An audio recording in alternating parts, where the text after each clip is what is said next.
एक form of pronouns, एक किस्म प्रोनाउंस की कहलाती है डेमोन्स्ट्रेटिव और डेमोन्स्ट्रेटिव प्रोनाउंस। अब डेमोन्स्ट्रेट वर्ब है इंग्लिश का, इसका मतलब होता है कुछ करके दिखाना। मिसाल के तौर पे आपने टेलीविजन पे बहुत से शोज देखे होंगे या बहुत से चैनल्स पे दिखाए जा रहे होते हैं कुकिंग शोज।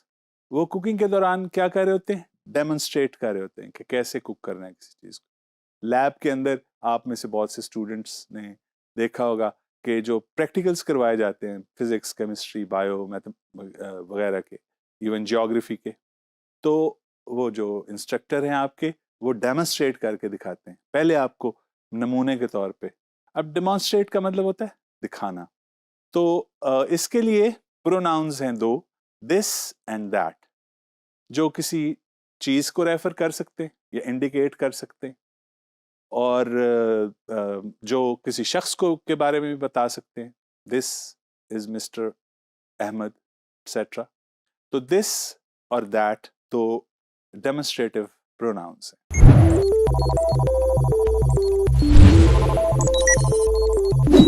अब दिस इस्तेमाल करते हैं हम उर्दू में, जैसे ये इस्तेमाल किया जाता है करीब की चीजों के लिए, anything which is very near you, उसके लिए हम यूज करेंगे दिस। और वो मसलन वो स्टूल, तो उसके लिए हम कहेंगे that stool. So this and that are demonstrative pronouns. अच्छा, उर्दू में ये और वो दोनों सिंगुलर और प्लूरल दोनों में चल जाते हैं, लेकिन इंग्लिश में ख्याल करना पड़ता है। इंग्लिश में इन दोनों के प्लूरल्स भी हैं। दिस का प्लूरल है दीज और दैट का प्लूरल है those. These and those are the plural form of this and that. मसलन this is a book, एक किताब पढ़ी है तो आप कहेंगे this is a book, करीब है। और अगर एक से ज्यादा पढ़ी हुई है तो आप कहेंगे these are books।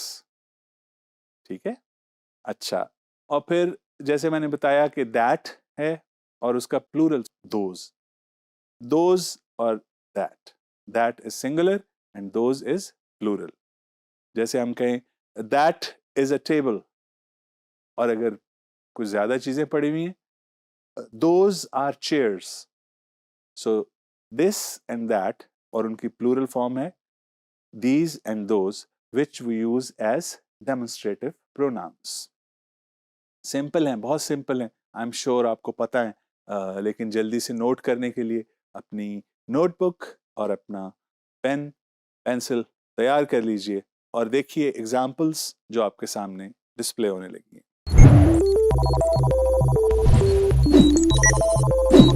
This is the way to the principal's office. वो आपसे पूछता है कि ये किधर जा रहा है रास्ता, ये कौन सा रास्ता है, तो आप कहेंगे this is the way to the principal office. लेकिन अगर वो रास्ता दूर हो तो फिर क्या कहेंगे? This is the way? नहीं जी, बिल्कुल सही समझे आप कहेंगे that is the way to the principal office. Next, this is my favourite dress. This is my favourite dress, करीब है ना, this is my favourite dress. और नेक्स्ट एग्जाम्पल देखिए, आपने कोई खबर सुनी, उसके बारे में बात करें। I heard this news on the radio. I heard this news on the radio. उससे अगली एग्जाम्पल देखिए, who is that boy talking to Ahmad. Who is that boy talking to Ahmad.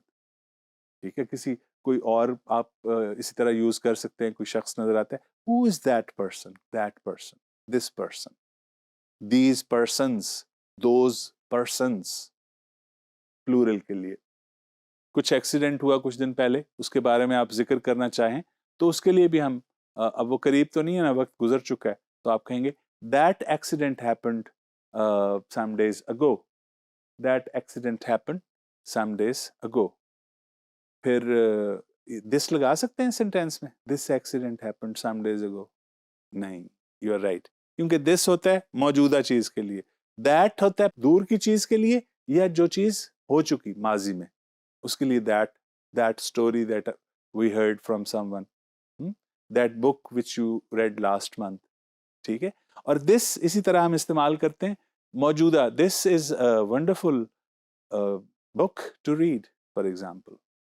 आगे और एग्जांपल्स देखिए, that old woman has moved to Jhelum, that old woman has moved to Jhelum, यानी Jhelum shift कर गई है यहाँ से किसी भी वजह से, that old woman has moved to Jhelum. Next, बहुत खूबसूरत फ्लावर्स आप देखते हैं तो आप क्या कहेंगे, these are beautiful flowers, these are beautiful flowers. और ट्रीज हैं, दूर आपकी नजर पड़ती है तो फिर आप क्या कहेंगे, those trees look so tall, बहुत ऊंचे ऊंचे ऊंचे दरख्त नजर आ रहे हैं आपको, आप क्या कहेंगे, those trees look tall. So this and that, demonstrative pronoun, this for the near thing, that for something far away, this for the present, that for something which happened in the past, और इनकी plural form है these और those।